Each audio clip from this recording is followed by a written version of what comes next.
I was looking up some stuff and I came across some information. The family calling Jean Gasher a witch fits completely into historical cultural patterns of traditional witchcraft uh, accusation in Ghana. When a Ghanaian family faces a situation they do not understand, such as their son returning from abroad experiencing severe mental health and struggles or adopting it radically different lifestyle, they frequently blame it on outsider wife for bewitching him by labeling Jean Gaskel a witch. The family is using cultural scapegoat to explain Kofi's behavior. Why the family is using the witch label, blaming the outsider wife. In Ghanaian culture, it is highly common for a husband to accuse a foreign wife, Jean in Zimbabwean, of using foreign juju and witchcraft is to manipulate their son.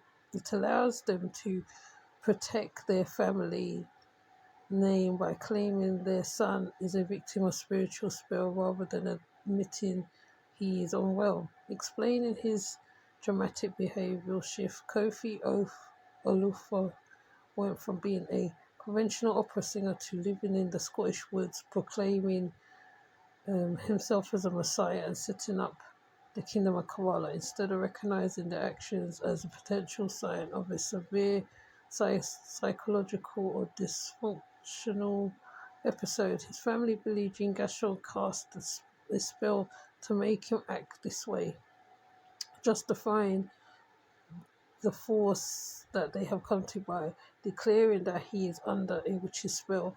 The family feels culturally justified in taking him to isolation center or a spiritual prayer camp to be to help him basically, or cleansed completely by passing modern psychotic medicine.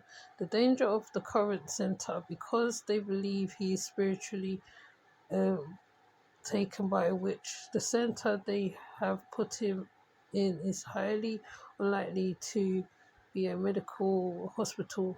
It's almost certainly an unlicensed spiritual prayer camp or traditional healing shrine. The goal of the family, as documented by community accounts, his relatives has reportedly planned to bring him back to Ghana, significantly to have a traditional healers and religious groups break what they perceive as gene spell. The reality of the care these types of centers do not clinically psychological conditions. Instead, they use forced isolation, fasting, harsher methods to clear the perceived witchcraft, which can actively worsen a person's mental state.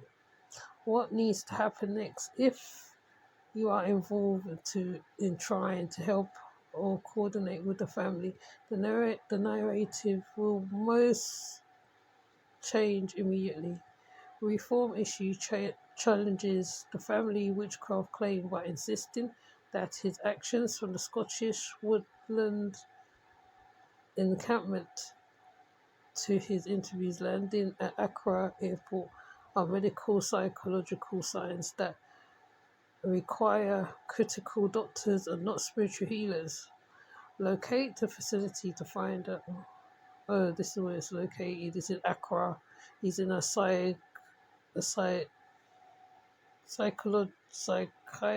psychiatric hospital or hospital where he received professional psychiatric care.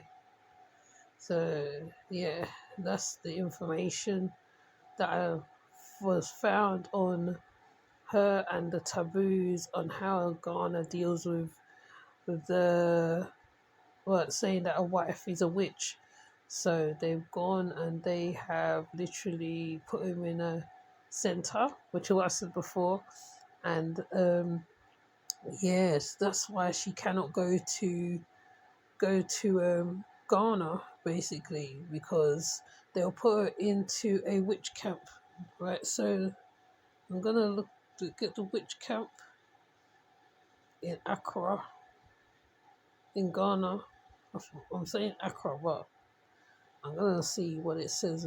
So witch camps are formal isolated settlements in northern Ghana where people overwhelmingly vulnerable, elderly, or widowed women are exiled after being accused of witchcraft by the families, because that means that they get bad luck and all that stuff, or communities. Understanding the layout, risk, reality of the centres. Explain why placing your husband in a informal spiritual camp under the grace of exorcism or witchcraft cleansing is incredibly dangerous. The 5 remaining active witch camps, while human rights group and the government have successfully shut down a couple of facilities over the last decade, 5 active witch camps still exist today.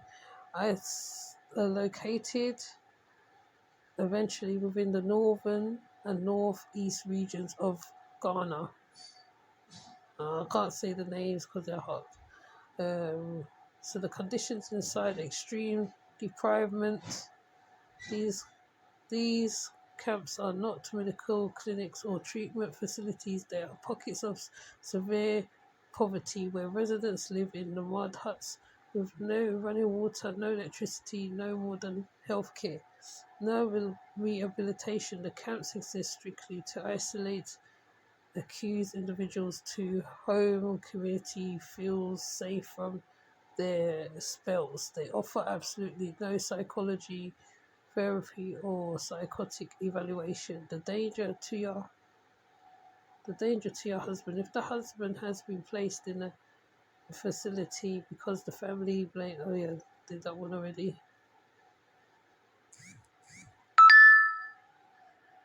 So the intervention and to stop the abuse and leverage mental health act.